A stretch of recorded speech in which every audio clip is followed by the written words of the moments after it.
Assalamualaikum warahmatullahi wabarakatuh. Selamat siang, salam sejahtera bagi kita semua. Om Swastiastu, Namo Buddhaya, salam kebajikan. Yang kami hormati Bapak M. Akbar Mudiman, SPD MSI, dan Ibu Dr. Anda Dewi Koryati, FPD, selaku dosen pengampu mata kuliah pengembangan bahan ajar ekonomi. Di sini kami dari kelompok 2. Pada kesempatan kali ini kami dari kelompok 2 akan melakukan suatu sesi bincang-bincang ataupun podcast, yang dimana di sini kami mengusung tema masalah ekonomi pada suatu sistem ekonomi. Sebelum kita berbincang lebih lanjut, di sini saya selaku moderator akan memperkenalkan 7 narasumber dari sesi podcast kita pada kesempatan kali ini. Yang pertama itu ada Saudari Ida Melisa. Boleh Saudari Ida Melisa say hi terlebih dahulu? Halo moderator. Selanjutnya ada Saudara Prasetyo Suryadi. Boleh Saudara Prasetyo say hi terlebih dahulu? Halo semuanya. Selanjutnya ada Saudari Aljana. Selanjutnya ada Saudari Feni Fitria. Boleh Saudari Feni say hi terlebih dahulu? Hai. Ada Saudari Nadia di sini. Boleh Saudari Nadia? Silakan say hi dulu. Hai semuanya. Selanjutnya ada narasumber kita, Saudara Ramadan Oktar Aswandi. Boleh Saudara Rama say hi terlebih dulu? Halo. Yang terakhir itu ada narasumber kita yaitu Saudara Ferti Hermanto Pratama. Boleh Saudara Ferti say hi terlebih dahulu? Hai kawan-kawan semuanya. Baiklah, terima kasih pada narasumber kita pada kali ini. Di sini topik utama kita itu membahas tentang masalah ekonomi yang ada pada satu sistem ekonomi. Yang dimana jika kita melihat sistem ekonomi ini sendiri itu bakal cukup luas cakupannya seperti itu. Jadi ada baiknya kita bahas satu persatu dulu terkait dengan topik kita pada kali ini. Yang pertama yang paling penting itu kita harus tahu terlebih dahulu nih apa itu masalah ekonomi. Mungkin saya ingin ke Saudari Ida dulu. Saudari Ida, menurut Saudari Ida sendiri, masalah ekonomi itu apa sih? Boleh Saudari Ida dijelaskan dulu dari sudut pandang. Oke, baiklah. Terima kasih Saudara Rio. Menurut saya masalah ekonomi itu adalah sesuatu yang muncul ketika sumber daya yang digunakan terbatas untuk memenuhi permintaan. Jadi intinya masalah ekonomi itu muncul karena pemenuhan kebutuhan manusia itu tidak yang banyak, tetapi dengan sumber dayanya yang terbatas. Mungkin itu saja pendapat saya, Saudari Rio. Mungkin saya ingin meminta pendapat satu lagi dari narasumber kita. Saya ingin ke Saudara Prasetyo terlebih dahulu. Saudara Pras, bagaimana pendapatnya tentang masalah ekonomi? Silakan Saudara Prasetyo. Oke, terima kasih moderator. Ya, silakan. Masalah ekonomi yaitu terbatasnya sumber daya yang dibandingkan dengan kebutuhan manusia yang bermacam-macam, yang tidak terkendali. Adanya kebutuhan yang semakin rumit dalam masyarakat menimbulkan ketergantungan sosial yang kian meninggi. Akhirnya yang terjadi ialah muncul dampak negatif perubahan sosial yang lama-lama berubah menjadi fenomena sosial yang buruk. Mungkin itu saja pendapat dari saya mengenai ekonomi, masalah ekonomi, pengertian ekonomi. Terima kasih. Baiklah, kurang lebihnya sama seperti Saudari Ida ya. Jadi dari apa yang saya dengar tadi, Saudara Pras dan Saudari Ida ini menyebutkan bahwasannya masalah ekonomi ini terjadi karena ketidakseimbangan antara manusia dan juga sumber daya yang ada. Itu cukup menarik topik kita pada kali ini. Setelah itu saya ingin membahas nih. Di sini kan ada macam-macam masalah ekonomi. Ada masalah ekonomi klasik, tradisional, liberal. Saya tertarik untuk membahas masalah ekonomi klasik terlebih dahulu. Mungkin saya ingin ke Saudari Nadia terlebih dahulu. Di dalam masalah ekonomi klasik itu kan tentunya ada masalah kan tentunya. Lalu saya ingin tanyakan adalah apa saja sih ya masalah ekonomi yang ada di ekonomi klasik itu? Boleh Saudari Nadia dijelaskan ke pendengar kita? Baiklah, terima kasih moderator. Pada era klasik, masalah pokok perekonomian itu ada 3, yaitu masalah produksi, masalah konsumsi, dan masalah distribusi. Yang pertama, masalah produksi menyangkut masalah usaha atau kegiatan menciptakan atau menambahkan kegunaan suatu benda. Dan yang kedua, masalah konsumsi menyangkut kegiatan menghabiskan atau mengurangi kegunaan suatu benda. Dan yang ketiga, masalah distribusi menyangkut kegiatan menyalurkan barang dari produsen kepada konsumen. Terima kasih. Itulah penjelasan dari saya. Tadi apa Saudari Nadia tadi ada produksi, distribusi lalu? Ada masalah produksi, konsumsi, dan distribusi. Oke, produksi, konsumsi, dan distribusi. Baik. Cukup jelas. Mungkin selanjutnya saya ingin membahas tentang sistem ekonomi nih. Jadi kan kalau kita membahas masalah ekonomi itu pasti akan erat kaitannya dengan sistem ekonomi. Sebelum itu saya ingin ke Saudari Penny terlebih dahulu nih, Penny. Sebelum kita membahas lebih lanjut tentang sistem ekonomi, kita harus terlebih dahulu tahu apa sih itu sistem ekonomi. Mungkin Saudari Penny di sini mungkin bisa menjelaskan apa sih itu sistem ekonomi. Boleh Saudari Penny? Baik, Saudara Rio, sistem ekonomi itu adalah perangkat yang digunakan suatu negara untuk mengelola faktor ekonomi dan mengalokasikan sumber daya yang dimilikinya melalui unit-unit dan lembaga-lembaga ekonomi guna menghindari kekacauan di bidang ekonomi. Jadi sistem ekonomi ini digunakan agar kita bisa mengelola sumber daya dan mengalokasikan sumber daya kita dengan baik. Terima kasih. Artinya ini suatu cara begitu ya Saudari Penny? Suatu cara ataupun suatu kebijakan seperti itu? Benar, Saudara Rio. Baik, cukup menarik. Mungkin saya ingin minta pendapat satu lagi dari Saudari Aljana. Saudari Jana, terkait dengan sistem ekonomi tadi ini, menurut pandangan dari Saudari sendiri itu bagaimana sih itu sistem ekonomi itu? Boleh Saudari Aljana? Baik, kalau pendapat saya sistem ekonomi itu adalah cara pengorganisasian satuan ekonomi untuk membuat keputusan-keputusan mengenai berbagai masalah ekonomi masyarakat dalam mencapai kesejahteraan ekonomi yang diinginkan. Mungkin itu saja pendapat saya. Baik. Kurang lebihnya apa yang disampaikan oleh Saudari Jana tadi itu sama seperti Saudari Penny ya.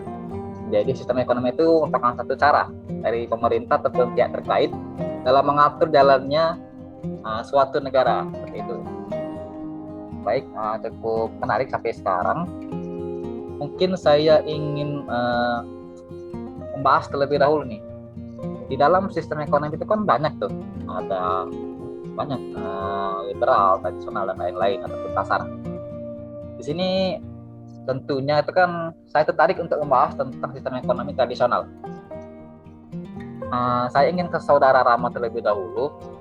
Saudara Rama sendiri, bagaimana menurut Saudara Rama terkait tentang ekonomi tradisional?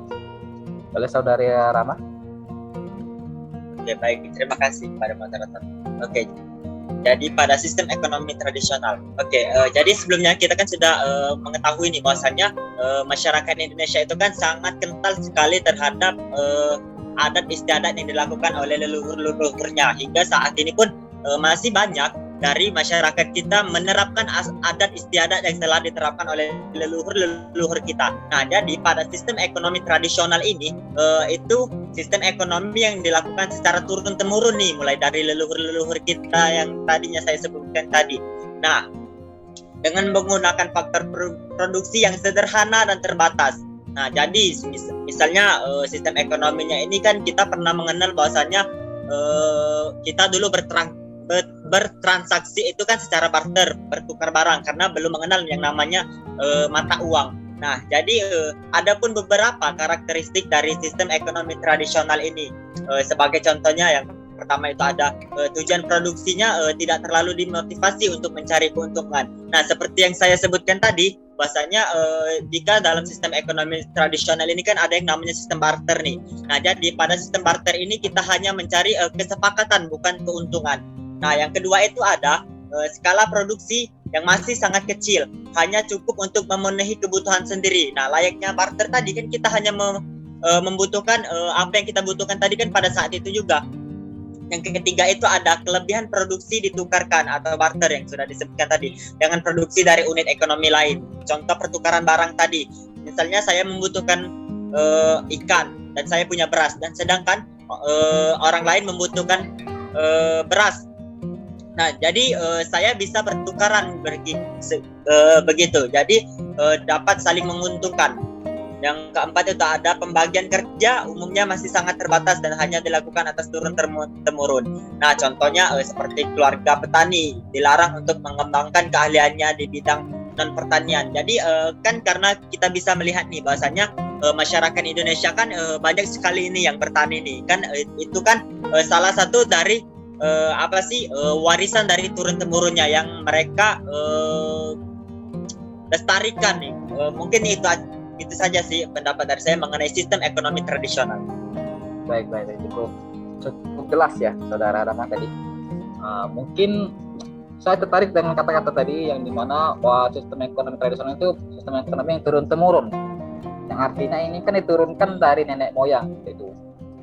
Lalu yang ingin saya tanyakan kepada narasumber kita pada kali ini itu, kenapa sistem ekonomi ini tuh jadi jarang itu seperti itu. Jadi kenapa sistem ekonomi itu lama-kelamaan itu semakin pudar, semakin hilang seperti itu. Padahal kan ini kan satu sistem yang diturunkan dari nenek moyang. Mungkin ini saya ingin ke Saudara Ferdi, Jadi menurut Saudara Ferdi sendiri tuh, kenapa sih ekonomi tradisional ini tuh lama-kelamaan tuh semakin pudar, semakin hilang seperti itu, tertelan zaman seperti itu. Oleh Saudara Ferdi? Nah, oke.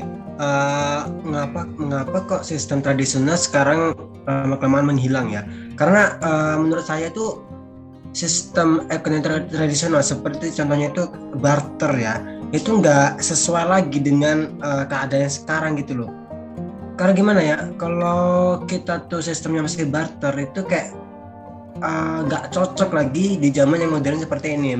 Oleh karena itu lama-kelamaan sistem ekonomi tradisional ini menghilang di Indonesia dan digantikan dengan sistem-sistem ekonomi yang lainnya gitu, ekonomi yang lebih modern lagi seperti itu. Baik, jadi apa yang saya sampaikan Saudara Ferdi tadi itu kurang lebihnya itu sistem ekonomi tradisional ini tuh tidak relevan lagi dengan zaman sekarang ya. Mungkin ada nih dari narasumber kita yang lain yang ingin menambahkan dari Saudara Ferdi. Mungkin Saudara Rama ada ingin ditambahkan mungkin terkait dengan pertanyaan tadi. Baik, jadi di sini saya ingin menambahkan sedikit saja dari pendapat yang telah dilontarkan oleh Saudara Ferdi tadi. Oke, jadi saya sependapat nih dengan Saudara Ferdi. Jadi kan sistem ekonomi tradisional ini kan sudah tidak relevan nih, sudah tidak sesuai lagi nih di zaman yang serba digital seperti ini, di era modern seperti ini. Kan dapat kita lihat dari contoh tadi bahwasanya sistem barter nih kan mulai ditinggalkan masyarakat nih, karena ya barter itu bisa kita lihat kalau zaman sekarang ini kita masih menggunakan sistem barter itu kesenjangan nilai barang itu sangat terlihat sekali. Jadi tidak lagi saling menguntungkan gitu jika kita masih menggunakan sistem barter. Dan juga sekarang kan kita juga sudah mengenal yang namanya mata uang dan juga transaksi melalui digital seperti ATM dan lain sebagainya. Kita juga sudah mengenal bank. Jadi kan sistem ekonomi tradisional ini mulai tenggelam nih. Jadi masyarakat mulai beralih nih ke sistem ekonomi yang lebih modern, menyesuaikan dengan perkembangan zaman. Mungkin itu saja pendapat dari saya. Oke, cukup menarik ya. Jadi apa yang disampaikan Saudara Ferdi dan Saudara Rama tadi, mungkin pendengar sekalian tuh mungkin sudah cukup jelas mungkin tentang jawaban dari sistem ekonomi tradisional. Baiklah, di sini saya akan lanjut ke materi kita selanjutnya, yaitu pembahasan tentang sistem ekonomi liberal. Saya ingin ke Saudari Ida mungkin. Singkat saja Saudari Ida, Menurut saudari sendiri itu apa sih itu sistem ekonomi liberal? Silakan saudari Ida. Oke, baiklah.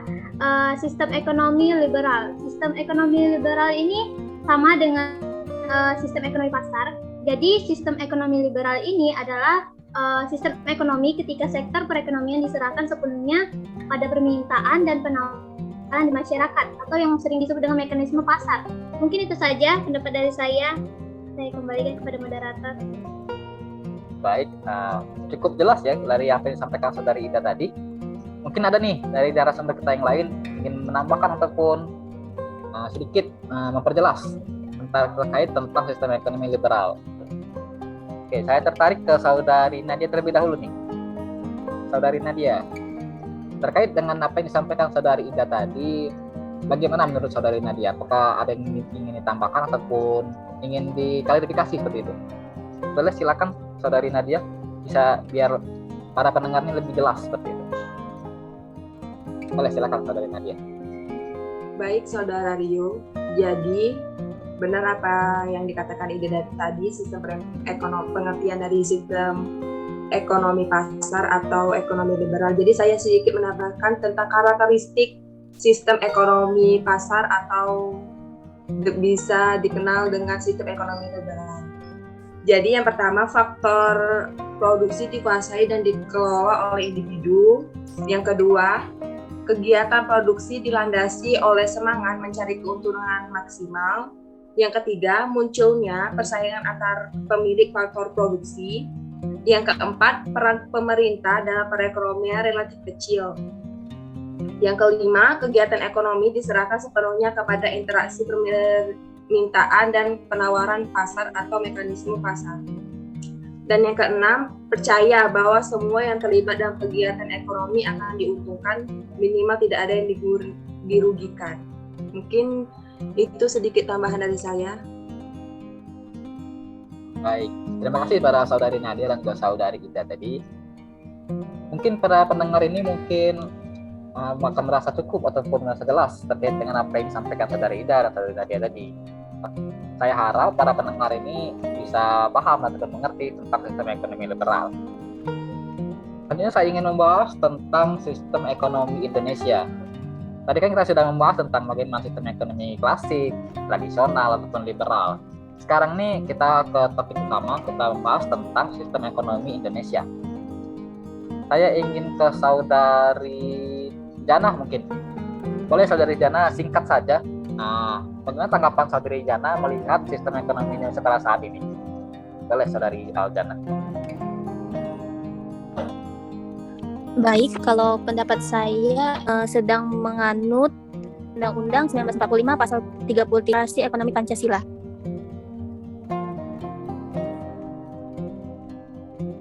Baik, jadi sistem ekonomi Indonesia ini menganut sistem ekonomi Pancasila seperti itu ya. Mungkin ada nih dari narasumber kita yang lain ingin menambahkan ataupun sedikit memperjelas dari apa yang disampaikan ya saudari Jana tadi terkait dengan sistem ekonomi Indonesia. Di sini ada saudari Prasetyo. Boleh saudara Pras ingin menambahkan mungkin dari pertanyaan saya tadi. Silakan saudara Pras. Oke, terima kasih moderator. Di sini saya sedikit menambahkan mengenai sistem ekonomi di Indonesia ini ya. Setelah membahas sistem ekonomi tradisional, liberal, berarti yang berlaku pada perekonomian sistem ekonomi sekarang ini, Indonesia menganut sistem ekonomi Pancasila. Benar kata Aljanah tadi, merupakan pengembangan dari sistem ekonomi campuran, namun berlandaskan Pancasila dan Undang-Undang Dasar 1945. Mungkin itu tambahan dari saya. Baik, terima kasih para saudara Pras dan juga saudari Jana tadi. Di sini mungkin para pendengar sedikit tertarik tentang sistem ekonomi Pancasila, seperti apa yang disebutkan oleh saudara Pras dan juga saudari Jana tadi. Mungkin di sini para pendengar ingin mengenal lebih jauh terkait tentang sistem ekonomi Pancasila. Jadi saya ingin ke narasumber yang lain. ingin minta pendapat dari saudara Rama mungkin terkait dengan sistem ekonomi Pancasila. Ada nggak sih itu landasan hukum dari sistem ekonomi Pancasila? Boleh saudara Rama, saya ingin minta pendapat dari saudara. Silakan saudara. Oke, jadi pengertian sistem ekonomi Pancasila ini menurut Eva Nur Eviana dan kawan-kawan dalam buku Pancasila dan Tokoh Pahlawan Indonesia pada tahun 2020, sistem ekonomi Pancasila adalah sistem perekonomian dengan menjadikan 5 sila sebagai dasarnya. Nah, jadi ekonomi Pancasila bisa pula disebut buku judul Bangkitlah Pancasila, sebuah gagasan kehidupan berbangsa dan bernegara pada tahun 2014 oleh Wimi Halim.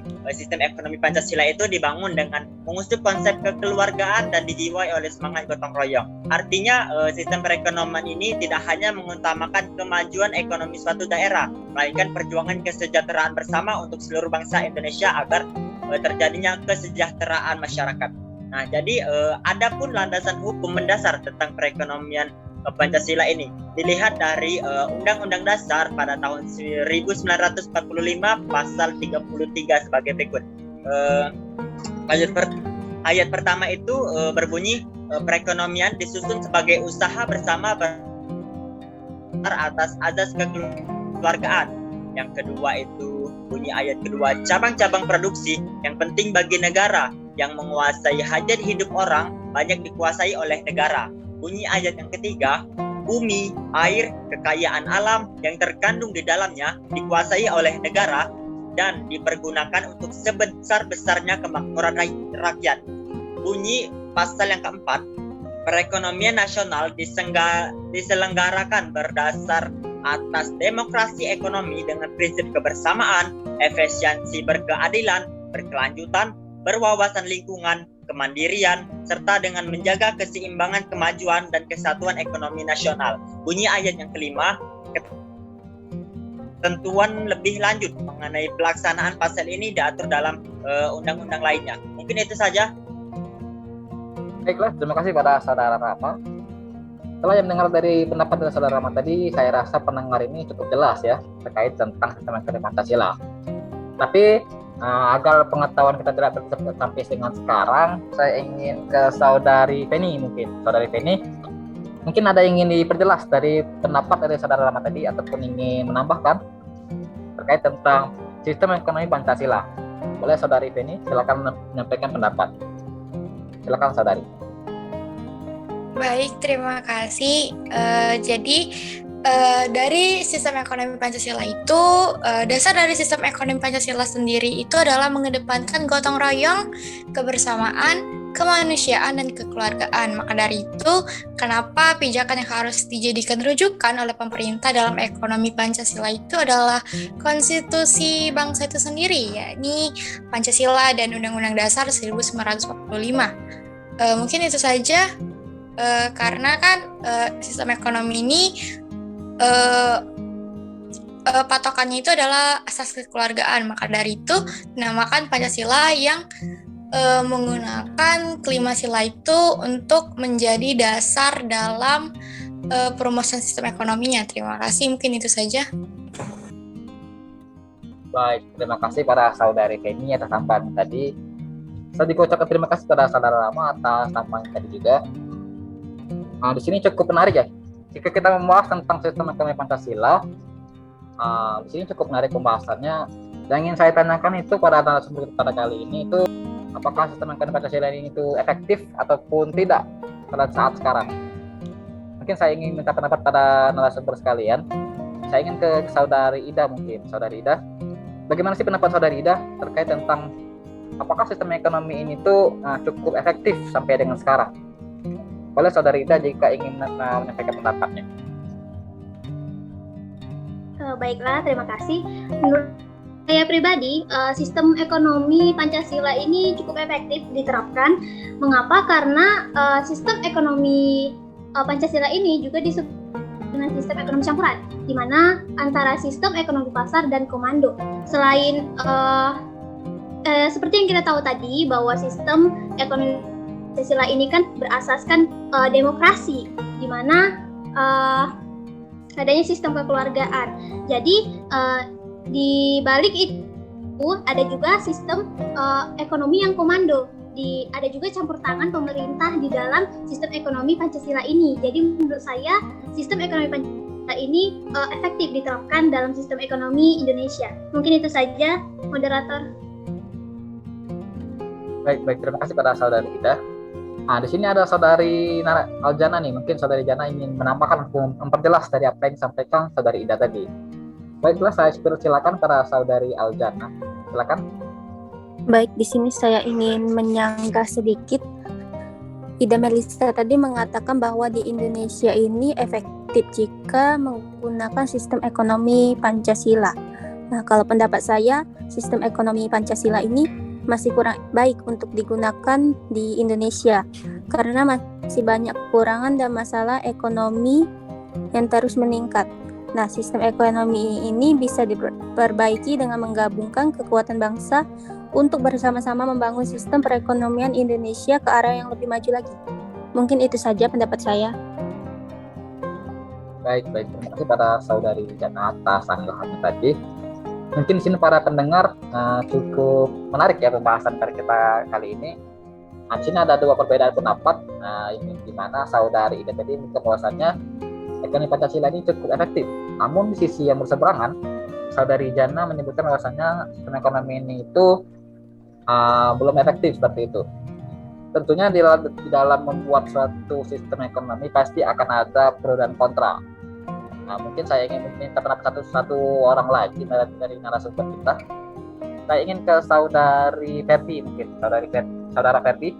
Mungkin ada tambahannya ataupun sedikit memperjelas terkait dengan pendapat dari saudari Jana ataupun saudari Ida terkait dengan penggunaan sistem ekonomi Pancasila di negara kita saat ini. Boleh silakan saudara Ferdi jika ingin menambahkan terkait dengan pernyataan tadi. Nah, oke. Di sini mungkin saya berpendapatnya. Jadi sistem ekonomi Pancasila ini yang dianut di Indonesia ini menurut saya sangat yang paling cocok lah ya untuk diterapkan. Karena ini dia ini berdasarkan kepada kebebasan rakyat untuk melakukan kegiatan ekonomi, namun tetap ada campur tangan pemerintah di dalamnya. Jadi itu kita tuh dibebaskan untuk melakukan ekonomi segala macam, namun pemerintah tetap ada ikut campur tangannya. Jadi menurut saya ini cocok untuk diterapkan di Indonesia karena kita tahu juga kalau semuanya hanya masyarakat yang melakukan ekonomi, namun pemerintah tidak ikut campur tangan pun akan amburadul gitu loh ekonomi di Indonesia itu. Jadi tapi kalau semuanya masyarakat tidak ikut, misalnya tidak bebas, itu juga akan susah juga kita melakukan Indonesia nggak akan bisa maju kalau semuanya terlalu dikekang masyarakat untuk melakukan sistem ekonomi. Jadi menurut saya sistem ekonomi Pancasila ini paling cocok untuk dilakukan. Jadi masyarakat bebas untuk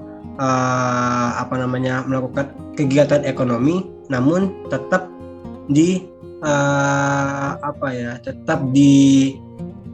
naungi ataupun tetap dicampur tangani dengan pemerintah. Jadi jadi itu bebas tapi nggak terlalu bebas gitulah.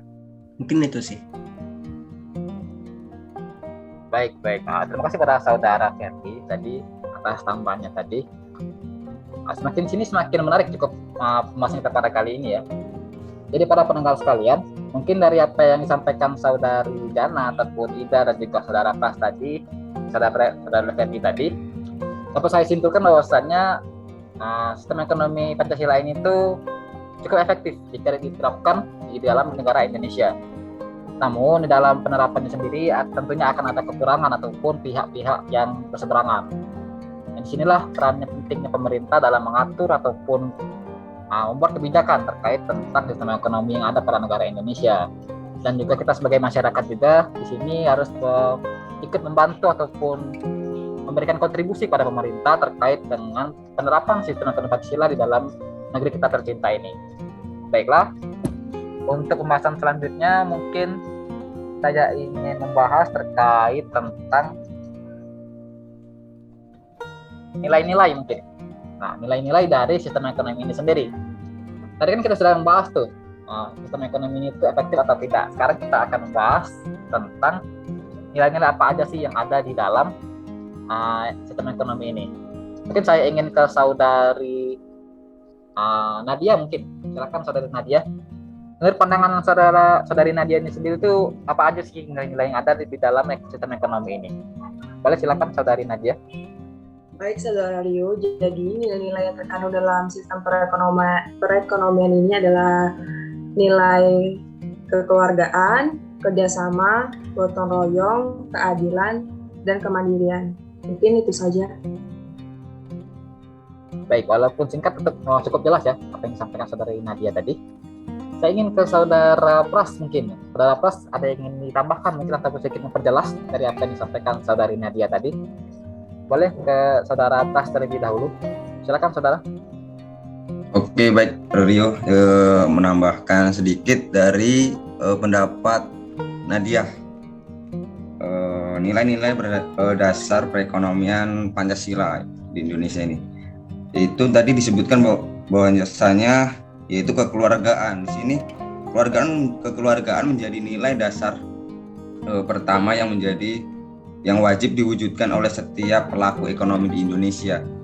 Hal tersebut dipesankan secara langsung oleh ayat 1 pasal 33 Undang-Undang Dasar 1945.